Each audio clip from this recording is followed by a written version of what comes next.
Hey yo, what's up? Welcome back to the Baseball Paradise Podcast. I'm your boy Master Dami, and today I am re-recording a top 10 video. The last video there were some audio issues, so re I have to redo this. But hey, I'm back. Um, gonna get things back on track. Was supposed to I was supposed to post something on Monday. I didn't. Instead, we're gonna post leading up to opening day. We're gonna post 8 videos in 8 days. So from Thursday to Thursday, when opening day starts, we're gonna have 8 videos in a row, 8 podcast episodes in a row. Stay tuned. And today we're starting off with our top 10 third basemen. This was supposed to be posted last Thursday. Audio issues again. So, yeah, let's get right into it. Number 10, I got from the Yankees. Kind of third base, before I even really dive into it, third base is kind of a tough position to kind of really dive into, kind of really I don't know. I feel like the top of it is really kind of the meat of it is really good, and then after 4 or 5, it kind of just dwindles down. I mean, there's a lot of older third basemen, so it's kind of hard to really rank these guys. But hey, we did it. So, starting off, number 10 from the Yankees, Gio Urshela. I know the Yankees are kind of a weird team. You know, I don't know how to explain, but I mean, Urshela's not bad. He batted .298 in the shortened season, hit 6 home runs, 30 RBIs. He's a solid guy. The year before that had a 20 home run season, so I mean, he's not bad. I mean, I don't think he's the greatest, but he's right in there. If he can play every day, stay healthy, I think Gio Urshela is definitely a top 10 guy. And then, at number 9. Kind of not the greatest year, somewhat. I mean, I feel like even though he's a little bit older, he's gonna have he can pick it up. 60 games doesn't really show much. I mean, I know he's older, I know all that, but Josh Donaldson at 9. Like I said, batted .222, 6 home runs, 11 RBIs. I believe there's a few injuries in between there that kind of derailed him off the season. So we'll see how he pulls off. I think he'll be solid. He's in Minnesota. I mean, I don't know. They seem to hit a lot of home runs there. We'll see if he can bounce back. I mean, the year before that, he had the what was it, 37 home runs? That's amazing. So we'll see. Hopefully he can bounce back from that. Then at number 8, your guy, my guy, our guy from the Dodgers, redhead, Rojo Chingon, Justin Turner at number 8. Solid year, I would say. Power numbers were kind of down, but I mean, 35, 36 years old. I mean, what are we really expecting Turner to just tear up? I mean, the thing with Turner is just he's keeping his swing leveled. He's hitting the ball into the gaps, and occasionally hitting a home run. I mean, if he can hit 20 home runs at least, I would say it's a solid year for Turner, especially at 36 years old. And playing defense in the hot corner, I mean, we'll see how that goes. But I mean, I still think he's a top 10 third baseman in the MLB, even at age 36. Number 7 from the Reds, Eugenio Suarez. Again, one of those guys whose batting average didn't look good, right?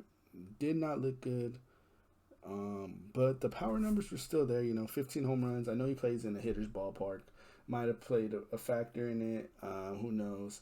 But I mean, if you hit 15 home runs in 60 games, it's pretty impressive. I mean, we'll see. I mean, Suarez solid.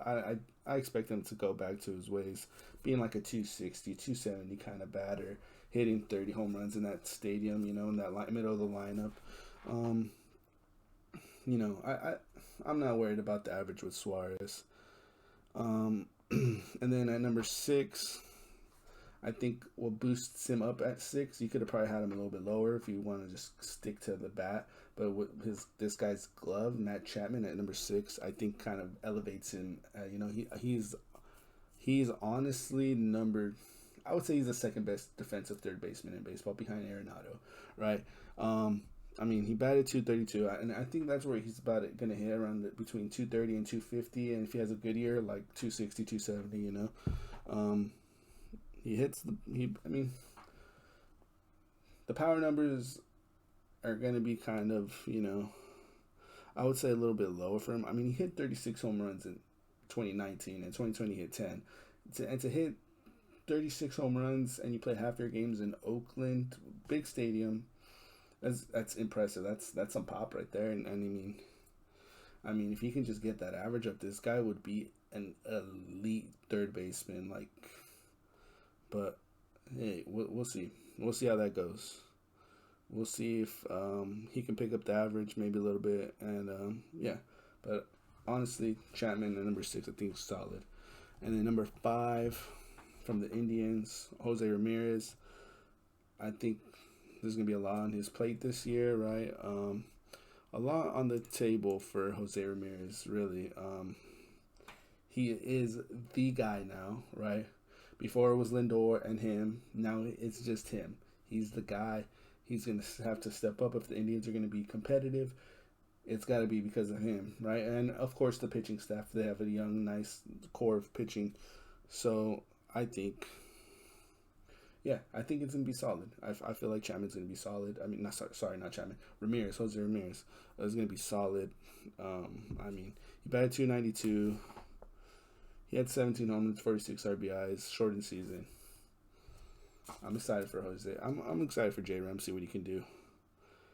And then at number 4 from the Angels, Anthony Rendon, Mr. Hollywood himself.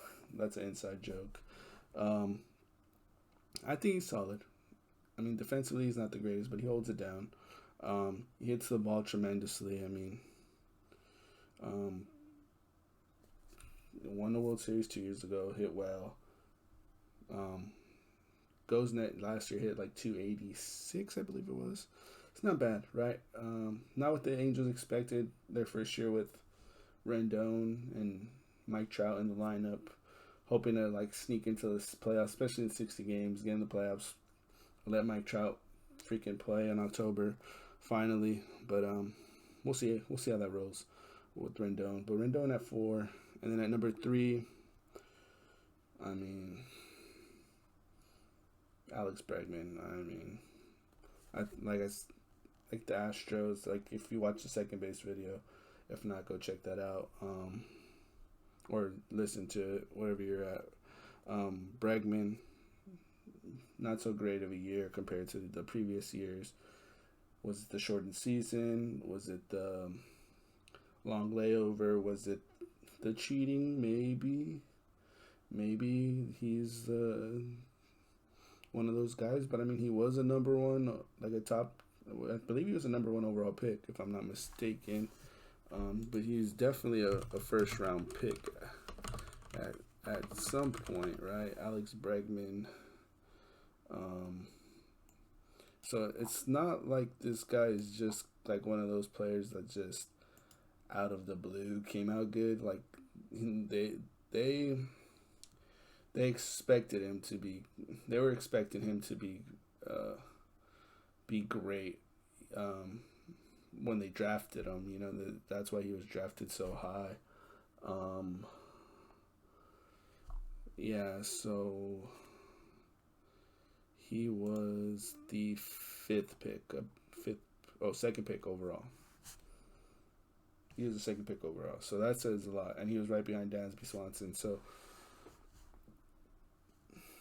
that says a lot about him. So I don't think the cheating played really too much for Bregman, but you never know. We'll see. I think 2021 will kind of really tell, all these Astro hitters, kind of see the true hitters behind them. Correa, Bregman, Altuve, even Springer, even though he's in Toronto. Oh, that pretty much that whole all those guys part of that team that had really good years. Gurriel, I think it's gonna really show this year whether that cheating was significant or not. I would say like obviously it was a big deal, but in terms of numbers, I would say I will see if it really played that big of a factor. And then my top two, this is really tough for me. I'm pretty sure it's tough for everyone else. And number two, I feel like these guys, you could flip flop them anyway, and it wouldn't matter. But at number two on my personal list, I have Machado. Came third in MVP voting this last year. Had a great year offensively. I mean, crushed the ball. I mean, he just was outstanding for the Pods. Honestly, thought he had a better year than Tatis. Kind of, in a way, overlooked by Tatis.